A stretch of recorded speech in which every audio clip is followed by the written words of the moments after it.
नमस्कार दोस्तों, मैं मनीष द्विवेदी आप सभी के बीच में इंडियन पॉलिटी का वीडियो लेके आया हूं और आप सभी लोग कुशाग्र आईएएस चैनल पर हैं। आज हम इंडियन पॉलिटी या भारतीय संविधान के जो प्रीलिम्स का सिलेबस है वो आपके सामने बोर्ड पर लिखा हुआ है, ठीक है। और प्रीलिम्स के सिलेबस को जैसे मैं पहले की वीडियो में बता चुका हूं, डिस्क्रिप्शन लिंक में आप जाएंगे तो आपको मिल जाएगा। दोनों मेंस और प्री का सिलेबस मैंने आपको समझाया है। इंडियन पॉलिटी के अंतर्गत जो पॉइंट उन्होंने दिए हैं सिलेबस के अंतर्गत वो आपके सामने मैंने यहां लिख दिए हैं कि प्रीलिम्स में क्या आएगा। इंडियन पॉलिटी के अंतर्गत आपसे क्वेश्चन पूछे जाएंगे। इससे पहले का जो सिलेबस था उसमें क्लैरिटी नहीं थी कि कहां से कितना पूछा जाएगा। सिर्फ इंडियन पॉलिटी के अंदर सभी टॉपिक को उन्होंने डाल दिया था। अब उन्होंने टॉपिक को जो है बिल्कुल क्लैरिफाई और जो है व्यवस्थित तरीके से उन्होंने दिया है। मेंस का सिलेबस उन्होंने अलग तरीके से व्यवस्थित किया, उसमें डिटेलिंग कुछ प्रीलिम्स से ज्यादा पूछी है। आप डिस्क्रिप्शन लिंक में जाएंगे तो मेंस और प्री का सिलेबस 2020 वाला मैंने आपको समझाया है, उसको आप जाकर जरूर देखें। इंडियन पॉलिटी के अंतर्गत हमको क्या पढ़ना है ये मैं आज आपके बीच में लाया हूं। भारतीय संविधान उन्होंने उसमें पूछा है। इसके अंतर्गत जो टॉपिक है आपके सामने है भारत शासन अधिनियम 1919 और 1935। उसके बाद संविधान सभा, संघीय कार्यपालिका, राष्ट्रपति एवं संसद, नागरिकों के मौलिक अधिकार, कर्तव्य एवं राज्य के नीति निर्देशक सिद्धांत, इसके साथ संवैधानिक संशोधन, क्या क्या इंडियन कॉन्स्टिट्यूशन में अमेंडमेंट्स हुए, सर्वोच्च न्यायालय, सुप्रीम कोर्ट एवं न्यायिक व्यवस्था। ये आपके पूरे टॉपिक जो है उन्होंने प्रीलिम्स के दिए, इनको हमको पढ़ना है। एक एक करके इनको हम पढ़ेंगे। लेकिन आज हम आपको बता रहे हैं कि सिलेबस में जो चेंज हुआ है, जो सिलेबस को इंडियन पॉलिटी या भारतीय संविधान ने डिजाइन किया है, उसको किस तरीके से हमको पढ़ना है, किस तरीके से उन्होंने उसको बहुत अच्छे तरीके से किया है। इससे पहले क्या था, बहुत सारे टॉपिक इंडियन पॉलिटी और मॉडर्न हिस्ट्री के कॉमन थे, तो बच्चे यहाँ भी पढ़ते थे वहां भी पढ़ते थे और बच्चे समझ नहीं पाते थे कि कहां से ये क्वेश्चन आया है। इस बार उन्होंने बहुत सही ढंग से इसको जो है व्यवस्थित किया है आयोग ने, उस पर हम चर्चा करेंगे। जो शुरू के जिन टॉपिक पे हम चर्चा करते हैं, जो क्लास आपके सामने हम लाएंगे, भारत शासन अधिनियम 1919 की पहली क्लास लाएंगे, दूसरी 1935 के तहत लाएंगे। नीचे के टॉपिक में अभी आपके सामने रफ कर रहा हूं क्योंकि ये सिलेबस मैं बता चुका हूं, उस वीडियो में आपको मिल जाएगा, इसलिए कोई हेडेक वाली बात नहीं है कि ये सिलेबस मैंने आपको राइट डाउन नहीं कर पाया। मैंने पूरा सिलेबस दिया है। डिस्क्रिप्शन लिंक में जाएंगे आपको सिलेबस वाली वीडियो मिल जाएगी। यहां मैं आपको बताना चाहता हूं शुरू के जो टॉपिक हैं, यहां आपको समझना पड़ेगा कि भारत शासन अधिनियम 1919 और 1935 को उन्होंने दिया है और फिर संविधान सभा को दिया है। अभी तक जो हम संविधान पढ़ते थे, जो संविधान का निर्माण पढ़ते थे, तो उसको इस तरीके से पढ़ा जाता था कि रेगुलेटिंग एक्ट 1793 का रेगुलेटिंग एक्ट से पढ़ते थे।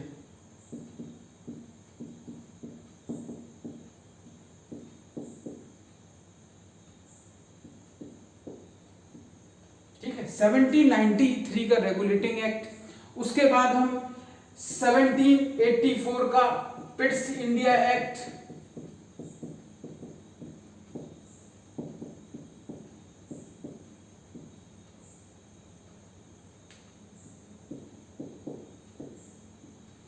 इसी तरीके से आपका 1883 का चार्टर एक्ट, फिर 1853 का चार्टर एक्ट, फिर 1861, 1892 और 1919 का भारत शासन अधिनियम। इस तरीके से हम जो है संविधान के निर्माण पढ़ते थे। उसके बाद 1919, 1935, 1947 का अधिनियम पढ़ते हुए संविधान सभा तक आते थे।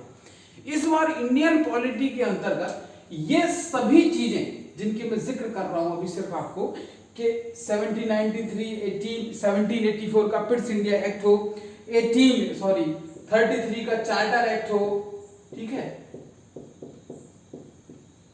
ये सब अब हम जो है इंडियन पॉलिटी के अंतर्गत नहीं पढ़ेंगे, ये सब हम पढ़ेंगे मॉडर्न हिस्ट्री के अंतर्गत।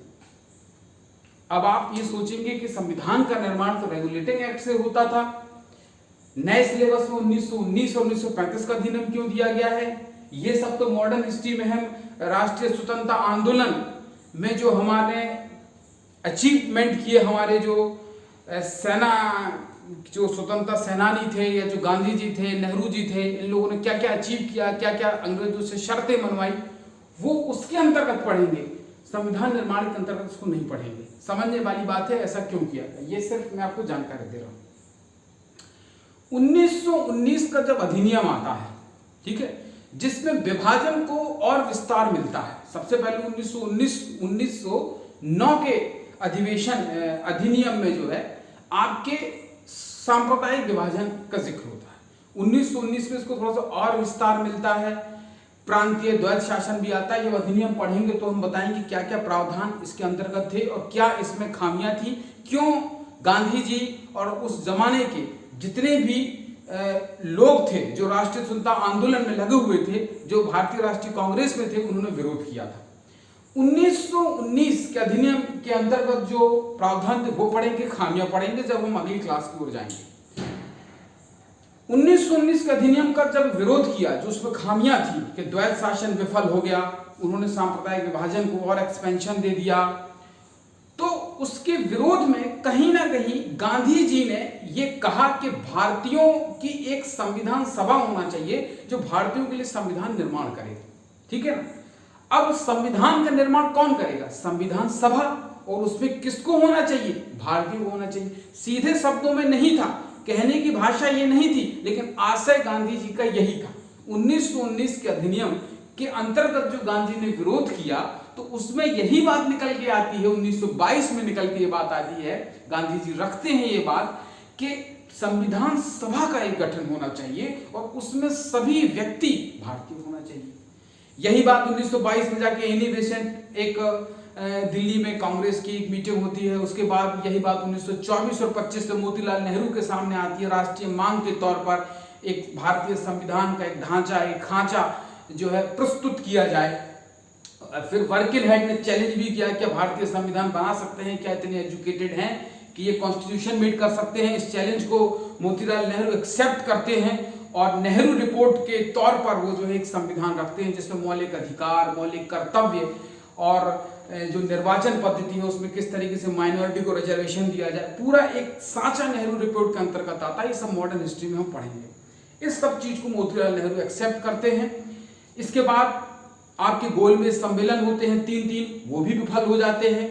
तो जब गोलमेज सम्मेलन विफल हो जाते हैं, 1919 का अधिनियम विफल हो जाता है, इसका विरोध बढ़ जाता है, आक्रोश बढ़ता है, तो हर एक 10 साल में एक कमेटी अंग्रेज की तरफ से कैबिनेट एक मिनिस्टर्स की वो आता था, ये चेक करता था कि ये अधिनियम कितना सक्सेसफुल रहा। चूंकि 1919 का अधिनियम का विरोध ज्यादा था, तो जो 10 साल बाद 1929 में आना था, 29 में, 1927 में आया साइमन कमीशन। और साइमन कमीशन में जितने भी सदस्य थे, 7 सदस्य पूरे के पूरे अंग्रेज थे। तो और विद्रोह हो गया कि आप जो साइमन कमीशन के सदस्य हैं ये चेक करने आए हैं कि 1919 के अधिनियम में क्या खामियां हैं, क्यों विफल हुआ, उसमें सभी सदस्य अंग्रेज हैं। और इसी विरोध में आप जानते हैं साइमन कमीशन के विरोध में ही लाला लाजपत राय की लाठी के दौरान जो है उनकी मृत्यु हो गई थी। खैर, साइमन कमीशन हम अलग पढ़ेंगे। फिर 1919 के अधिनियम में एक रॉलेट एक्ट था जिसको काला कानून कहा गया, जिसको बिना दलील बिना वकील का भी जो है कानून कहा गया, ठीक है। जलियांवाला बाग हत्याकांड उसी दौर के हुई कि अरेस्ट करने लगे लोगों को, तो वो सब विरोध था। तो यही बात निकल के आई कि एक संविधान सभा का गठन हो जिसमें भारतीयों द्वारा संविधान का निर्माण किया जाए, क्योंकि शासन भारतीयों के ऊपर करना है तो उसका निर्माण भारतीयों को करना पड़ेगा। धीरे धीरे गोलमेज सम्मेलन भी विफल हो जाते हैं आपके। इसके बाद जाके कहीं ना कहीं हरिजन नाम की पत्रिका में Gandhi ji the only way में लिखते हैं कि संविधान सभा होना चाहिए। उसके बाद संविधान एक अलग अधिनियम लाते हैं, भारत शासन अधिनियम 1935, जिसके हम अंतर्गत प्रावधान पढ़ेंगे कि भारत शासन अधिनियम 1935 के अंतर्गत कौन कौन से प्रावधान किए गए हैं। ये इसलिए इंपॉर्टेंट है कि 1919 के अधिनियम में पहली बार ये हुआ विरोध में कि एक संविधान सभा होना चाहिए। एग्जैक्ट शब्दों में नहीं था, लेकिन उसका आशय विरोध में कहीं ना कहीं ये आपके निकल कर आता है, ठीक है। दूसरा आप देखें कि जो मैंने बीच की प्रोसेस बताई कि इसके बीच में जो प्रोसेस आपकी होती है, आपके नेहरू रिपोर्ट का आना 28 में, ठीक है।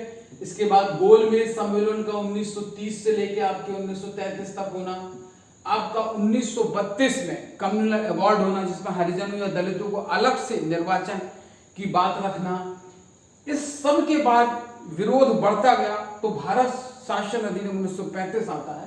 ये इसीलिए इंपॉर्टेंट है क्योंकि इस अधिनियम का 75% जो उसमें प्रावधान थे, जो नियम थे, उसको वर्तमान संविधान में हुबहू रखा गया। भारत शासन अधिनियम 1935 का 75% प्रावधानों को वर्तमान संविधान में हमने एक्सेप्ट कर रखा है, इसीलिए ये इंपॉर्टेंट है। ठीक है ना।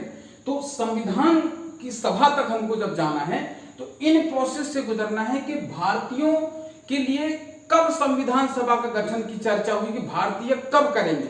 रेगुलेटिंग एक्ट वगैरह में तो ब्रिटिश की जो कंपनी थी, ईस्ट इंडिया कंपनी, वो शासन करने आई थी कि हम कुछ नियम के तहत गुलामों के ऊपर शासन करेंगे। पहले मुगलों के थे, फिर अंग्रेजों को हो गए, तो वो हमारे लिए लाते थे कि हमको गुलाम बना के कैसे रखे।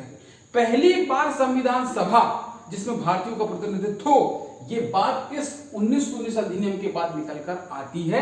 इसी प्रोसेस के तहत 1935 में हम कई ऐसे अधिनियम, नियम ऐसे बनवा लेते हैं जो आप देख सकते हैं कि जो वर्तमान संविधान है उसमें 75% हिस्सा, मतलब बहुत सारी यूजफुल चीजें हमारे पास उसमें आ गई थी। ठीक है ना।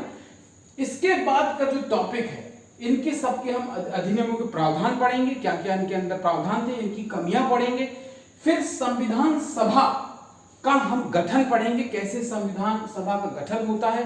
इन्हीं के बाद 35 अधिनियम के बाद आप देखेंगे आगे चल के फिर आपके क्रिप्स प्रस्ताव आता है, अगस्त प्रस्ताव आता है, आपका कैबिनेट मिशन आता है, भारत छोड़ो आंदोलन होता है, बहुत सारी घटनाएं होती हैं। उसके बाद हम संविधान सभा के गठन को हम पढ़ेंगे कि कितने सदस्य कांग्रेस के थे, कितने सदस्य मुस्लिम लीग के थे, कितने निर्दल थे, कितने आपके देशी रियासतों से थे, और एक संविधान सभा का गठन होता है। और 3 साल, लगभग 3 साल, 2 साल 11 महीने 18 दिन के अंतर्गत हमारा संविधान, आप जानते ही हैं कि 26 नवंबर 1949 को जो है बन के तैयार हो गया था, जिसको हमने 26 जनवरी 1950 को जो है पूरी तरीके से स्वीकार कर लिया था। ठीक है। उसके अंतर्गत जो संशोधन हुए वो लास्ट टॉपिक में आप पढ़ेंगे। तो सबसे पहले जो अब अगली क्लास हमारी होगी वो भारत शासन अधिनियम 1919 के अंतर्गत जो प्रावधान किए गए उन पर चर्चा होगी। क्या क्या प्रावधान थे। द्वैध शासन था प्रांत लेवल पर, रॉलेट एक्ट था, विकेंद्रीकरण के लिए बात थी बट वो हो नहीं पाया, कहीं ना कहीं गवर्नर के हाथ में ही सत्ता बनी रही। फिर उसकी हम खामियां भी पढ़ेंगे। तो यहां से उन्होंने जो स्टार्ट किया है इंडियन पॉलिटी को, इस बार बहुत ही सही ढंग से किया है।